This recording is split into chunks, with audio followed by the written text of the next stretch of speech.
লুৎফর রহমান খোকা, নারায়ণগঞ্জ জেলা বিএনপির সাবেক সিনিয়র জয়েন্ট সেক্রেটারি এবং সাবেক যুগ্ম আহ্বায়ক। আমি মনে করি আমাদের ম্যাডাম ধীরে ধীরে সুস্থ হয়ে উঠবে, সাথে সাথে এই দুর্বল জাতি ওনার স্পর্শে উজ্জীবিত হয়ে উঠবে, সতেজ হয়ে উঠবে, এই আশাবাদ ব্যক্ত করছি। বাংলাদেশের মানুষকে অভিবাদন জানাচ্ছি। আমরা একটা নির্বাচনের জন্য উন্মুখ হয়ে আছি।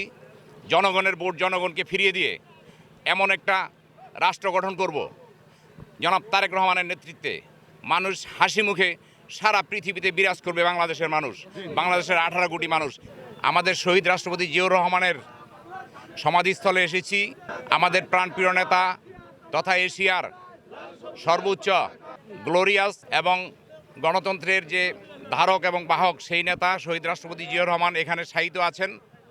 আল্লাহর নিরাপত্তার চাদরে উনি ডেকে আছেন ওনাকে শ্রদ্ধা জানাতে এবং ওনাকে দোয়ার জন্যে, ওনার রুহের মাগফিরাত কামনার জন্য আমরা সকলে নারায়ণগঞ্জ থেকে আগামী দিনে শহীদ রাষ্ট্রপতি জিয়াউর রহমানের সুযোগ্য সন্তান জনাব তারেক রহমান বাংলাদেশের নেতৃত্ব দিবেন এবং এশিয়ার মধ্যে একটি রাইজিং অর্থনীতির হিসাবে এবং একটি উৎকৃষ্ট গণতন্ত্রের দেশ হিসাবে বাংলাদেশকে বিশ্বের দরবারে প্রতিষ্ঠিত করবেন।